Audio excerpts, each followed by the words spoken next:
Hey everyone, this is 13.3, Conditional Probability and Intersections. We're going to start talking about conditional probability, which is given in this formula here. And this piece here is read the probability of B given A. And what that means is, what's the probability of B occurring given that we know A has already occurred? And it's given by this formula, the probability of A intersect B divided by the probability of A. Now, this formula works, but honestly I think these problems are a little bit easier to do if you just kind of reason them out and don't really think about the formula. I'll show you both ways though, so let's jump into a problem. Okay, so on page 679 here, we're going to do number 5. It just says we're drawing a single card, what's the probability? So number 5 says the probability of drawing a heart given that you drew a red card. I'm going to abbreviate this a little bit and just do probability of H given R. So, according to our formula, this is going to be, actually, sorry, let's skip it, let's do it without the formula first. What is this asking you? Well, assume that I have a full deck of cards and I draw a card out and I peek at it and I tell you, hey, this is a red card. And then I ask you, what's the probability that it's a heart? Well, if I didn't tell you it was a red card and I just asked you what's the probability that it's a heart, it would be 13 out of 52 because there's 13 hearts and 52 cards. But since I told you that it's a red card, automatically you know it's not any of the 26 black cards. So what that means is, instead of being out of 52, it's going to be out of 26. Because there are only 26 red cards in the deck. So as soon as I tell you that it's a red card, you know it's out of 26 because there's 26 red cards. You can ignore all the black ones. Now, out of those 26 red cards, how many of them are hearts? Well, there are 13 hearts in the red cards, right? So 13 out of 26. And that's it. You simplify this, you get 1/2, and you get your answer. So kind of the big picture here, I guess, is when you have conditional probability, the thing that you're given, in this case you're given that it's a red card, it'll end up restricting your denominator, the number of cards that you're looking at. Let me show you real quick how this works in the formula. According to the formula, it would be probability of H intersect R divided by probability of R.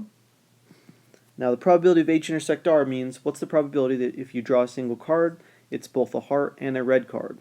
Well, there are 13 cards that are both hearts and red cards, right? 13 red heart cards out of 52. So that's the probability of drawing one.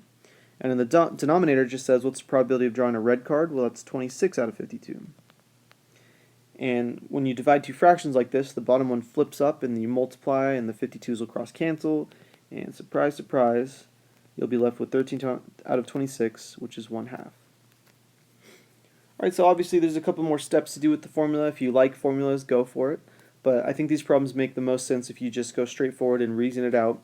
What does it mean to be given a red card? Well, that means that we're only looking at the 26 red cards, and 13 of them happen to be hearts.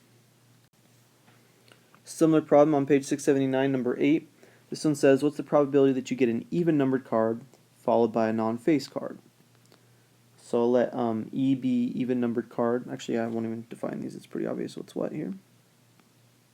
So we are being asked to find the probability of E given in. Probability that we draw an even numbered card given that it's a non-face card. So think of this again just like last time. I draw a card from the deck and I peek at it and I tell you, hey, this is the non-face card. And then I ask you, what's the probability that it's an even numbered card? Well, let's dive into these events real quick. Even numbered cards. These are 2, 4, 6, 8, and 10. And they're for all 4 suits, right? And they're 4 suits. So that's 5 cards, 4 suits. It's a total of 20 cards. That means there are 20 even numbered cards. All the 2s, 4s, 6s, and 8s, and 10s. Altogether, there are 20 of them. Similarly, within, these are the non-face cards. Well, remember, there are 12 face cards, Jack, Queen, and King of all 4 suits, so that's 12 cards. And the non-face cards then would be 52 minus 12, which is 40. There are 40 cards here. Right, so when I draw that card and I peek at it and I tell you that it's a non-face card, immediately that means your denominator is 40. Because if I tell you it's a non-face card, it has to be one of the 40 non-face cards, and it's not going to be any of the other 12 face cards. Okay, so now that you know we have 40 non-face cards that we're looking at, how many of those non-face cards are even numbered cards? Well, there are 20 even numbered cards and all of them are non-face cards. By definition, if you're a numbered card, you're not a face card. So that means there are 20 non-face cards out of those 40, sorry, there are 20 even numbered cards out of those 40 non-face cards. So there you go, 20 out of 40 simplifies to 1/2. This is just a fluke, by the way, that we get the same answer as last time. Don't overthink it. This is a different problem, but we just happen to get 1/2 again. Okay, really quickly, what does this look like in the formula? Well, it would be E intersect N divided by probability of N. The top is saying if you draw a single card, what's the probability that it's both an even numbered card and a non-face card? Well, there's 20 even numbered cards, and again, all of those are non-face cards, so it would be 20 out of 52. And the bottom says, what's the probability that you draw a non-face card? Well, there are 40 non-face cards out of 52. And again, it flips and multiplies, the 52's cross-cancel, you get 20 over 40, which reduces to 1/2. Right, so either way works, the formula or reasoning it out. The key, though, is all about what you're given. If you're given that it's a non-face card, that's going to end up restricting your denominator eventually. Okay, so now we'll talk about probability of intersections. And if you notice here in blue, this is the probability that the formula we used for conditional probability. And inside that is the probability of the intersection of two events. This is what we're looking for a formula for now. So basically we can take this blue formula and solve it for probability of A intersect B just by getting rid of this probability of A. And the way you do that is you multiply both sides by probability of A. And so the only step I didn't show was that one. There you go. Cross cancels and you get probability of A intersect B, which I wrote over here, equals P of A times P of B given A, which is right here. So this is the formula we can use to find the intersection of two events. Alright, so on page 679 we're going to do number 16. It says find the probability that we draw two hearts. So in the italics it says assume we're drawing two cards from a standard 52 card deck, and they break it up into part A and B, where A is without replacement and B is with replacement, and I'll explain those in just one sec. Let's talk about events here. We're drawing two hearts. So H1 is the event that the first card is a heart. Can't type. First card is a heart. And H2 is second card is a heart. And if we set it up this way, what we're actually looking for in this problem is the probability of H1 intersect H2. Because H1 is the event that the first card is a heart, no matter what the second card is. It's just all the events, all the outcomes where the first card is a heart. And H2 is similarly all the outcomes where the second card is a heart. We want both of these things to occur, right? We want to know, when does H1 and H2 both happen? Well, that's what this means, right? This is the probability of H1 intersect H2. This means all the outcomes where H1 and H2 both occur. And if we set it up this way, then we can use our formula that we just learned. Probability of H1 times the probability of H2 given H1. Alright, so that's the formula we're going to use. Now let's talk about A and B, right? A says we're going to do this without replacement. So what does this mean? Well, since we're drawing two cards, we want to know when you draw two hearts. So it makes a difference if after you draw your first card, you keep it out of the deck and draw again, or if you shuffle it back into the deck and draw again. In part A, we're going to assume that after we draw that first heart, we're going to keep it out. So let's see how that affects things. So the first part is just right here. We're going to do probability of H1. Well, it doesn't matter for the first card whether it's without replacement or not, because they're just asking you what's the probability of drawing a heart for your first card. Well, there's 13 hearts out of 52 cards, so there you go. 13 out of 52. Now, since this is without replacement though, assume that you just drew a heart and you're keeping it out of the deck, and then you're going to reach into the deck and try to draw another heart. Well, immediately, there's only 51 cards left in that deck, right? Because you already took a card out, right? So you took a card out, you didn't replace it, there's only 51 possible cards to choose from. Furthermore, since you drew a heart the first time, there are 13 hearts, there are now only 12 hearts left to choose from, right? Because you took one out. So in this case, without replacement, both of those numbers are going to go down in our second one, and that fraction here is representing this conditional probability. It's a probability that we draw a heart again the second time, given that we already drew a heart. Since we kept the heart out, we get 12 out of 51. So, if you multiply this out and simplify it, you should get 1/17. So that's the answer to part A without replacement.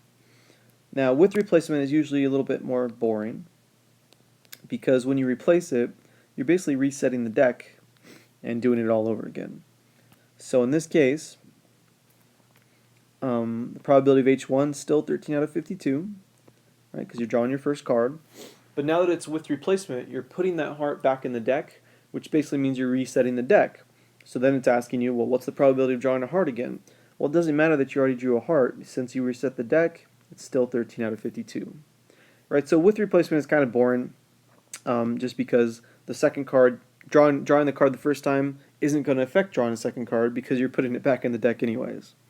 So multiply this out, simplify it, you should get 1/16. Alright, similar problem here on page 679. We're going to do number 17. It says, what's the probability that we draw a face card followed by a non-face card? So I'm going to set these events up with F1 being first card is a face card. Oops. I'll just say first card face. And then I'll say N2 will be the event that the second card, and I'll just say non-face.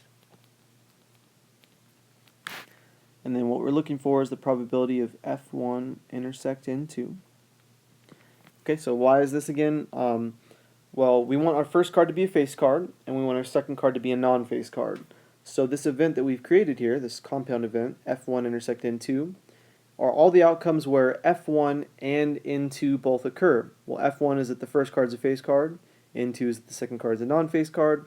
So this is all the outcomes where the first card is a face card, second card is a non-face card. That's what we're after. Okay, so once you have it set up, we can use our formula. It's the probability of F1 times the probability of N2 given that F1 has occurred. And then we're going to do it in part A and B. Part A is without replacement, right? So this is the interesting one. So, without replacement, well, probability of F1 is the probability that our first card is our first card is a face card. There are 12 face cards in the deck, right? Jack, Queen, and King. There's 3 of them. 4 suits. 3 times 4 gives you 12. So the first part is just 12 out of 52 because it's your first card, your first draw. So you have a 12 out of 52 chance of drawing a face card first. Now, this is without replacement, right? So assume that you drew a face card and you kept it out of the deck.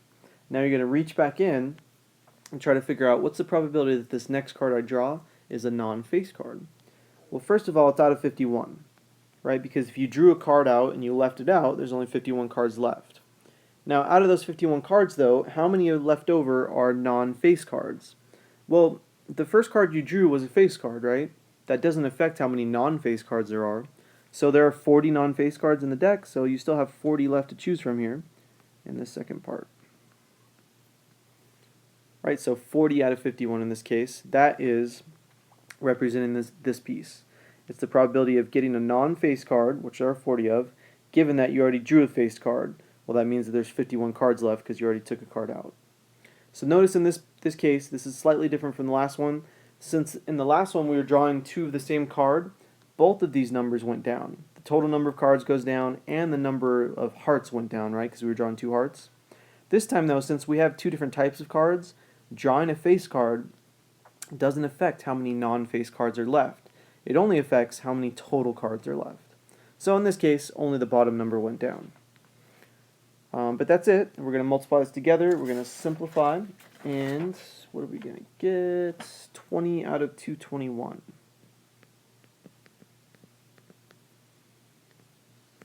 So that is the answer to part A without replacement.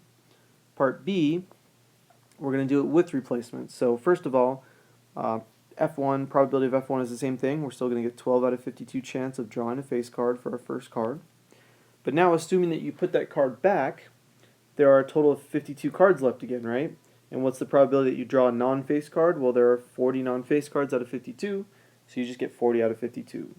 Right? Pretty much the same problem, right? Same answer. The only difference is 51 versus 52. Here, we left the card out. Here, we put the card back. Okay, that's it. And if you multiply these and simplify, you should get 30 out of 169. Alright, on page 679, we're going to tackle number 22. It's a slightly tricky one, but it's very similar to the last two. We're still drawing two cards. This is with replacement, by the way. This one says, find the probability that we draw at least one heart. Now, they were very forgiving, and they told us to consider the complement, but in general, from the last section, I told you that almost always when you see a probability problem that says something about at least, that usually means it's going to be a complement problem. And the reason is, drawing at least one heart is actually a very complicated event.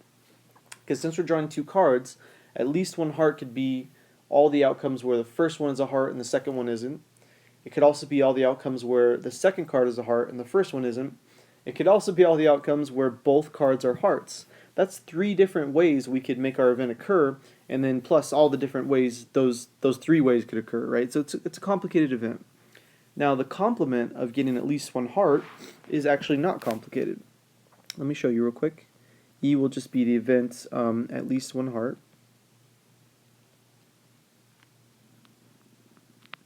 What is the complement of getting at least one heart? Well, that means no hearts, right? And even better, that just means two non-hearts.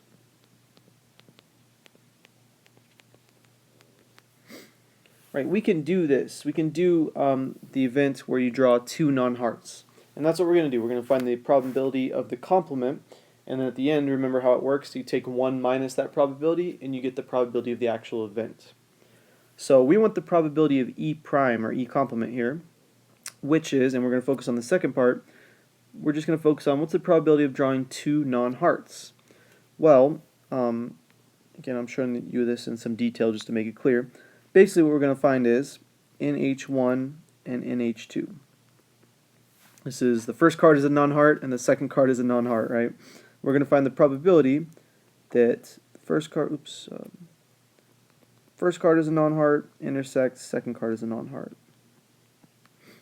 And we're going to follow our formula. NH1 times the probability NH2 given NH1. Zoom out a little bit.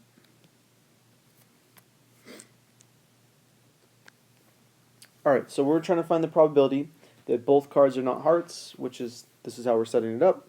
And this is with replacement, keep that in mind. So the probability of NH1, this is the probability that your first card is not a heart. Well, there are 13 hearts. That means 52 minus 13 is what, 39? There are 39 non-hearts in the deck out of 52. So that's the first part. That is the probability of NH1. Now we're going to multiply by the probability that the second card is not a heart, given that the first card was a heart. Sorry, was not a heart. This one, again, it says we're doing this with replacement, by the way, right? So if we draw a non-heart and then we put it back in the deck, first of all, there are 52 cards left, right? Because it's a full deck. And since we're trying to draw a non-heart again, there are 39 non-hearts. So all we have to do is take these two numbers and multiply them together, which I actually didn't do, so let me do that real quick. 39, 52. I got 9/16. Alright, so that is the probability that when we draw two cards with replacement, both of the cards are not hearts. Now let's keep in mind, that's not what we were asked to find, right? We are asked to find the probability that at least one of the cards is a heart. Well, this is the probability of E prime here.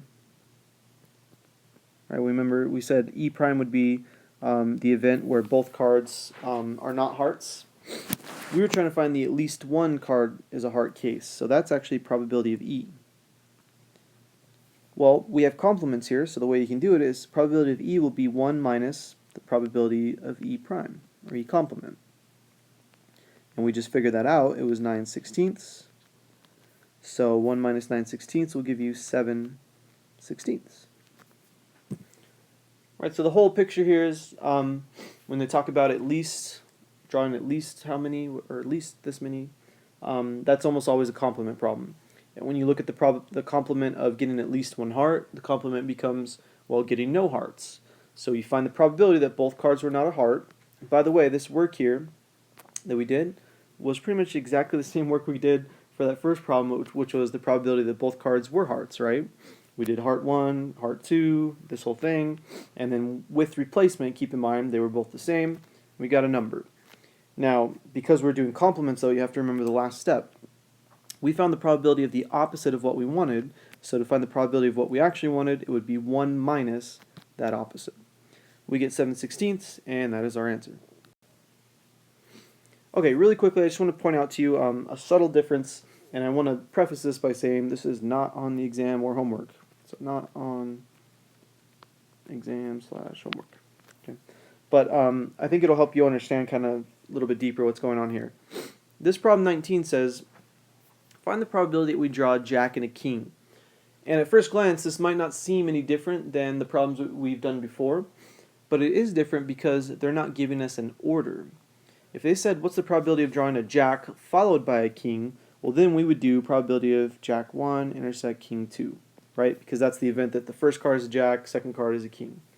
Now, they didn't give us an order, so what that means is we basically have to do both.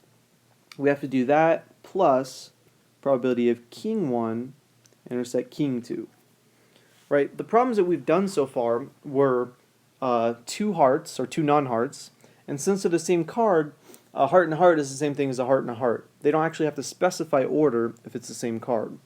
The example we did where they were different cards was the face card and non-face card, and if you recall, it did give us an order. It said, what's the probability that we draw a face card followed by a non-face card, or maybe it was opposite or something. So if they're 2 different cards and they give you an order, then you just do it one way. But this problem is actually asking us, what's the probability that just in general we draw a jack and a king? And we have to realize that you can do that 2 different ways. You can get a jack and then a king, or a king and then a jack. And that's what this is saying. This is saying we'll do it both orders. Jack and then a king, and then king. Oop, I wrote that wrong, sorry. Oh, sorry if that was confusing. King and then a jack here. That should be J. Okay. So either way, the point is if they don't give you an order, that means you have to do it both ways. But what I'm trying to tell you is that I'm going to give it to you a little bit more straight up. If there are 2 different cards, I will give you an order. And if they're not 2 different cards, if it's drawing the same card, well, you don't have to worry about the order because king and a king is the same thing as king and a king, right? So that is a subtle difference. You might see some of these in the book, but you won't see them on the homework. But hopefully that makes you think a little bit more about why it matters if we have an order or not, how you could actually do this 2 different ways and get the same results. That's it for 13.3. Let me know if you have any questions, and keep up the good work.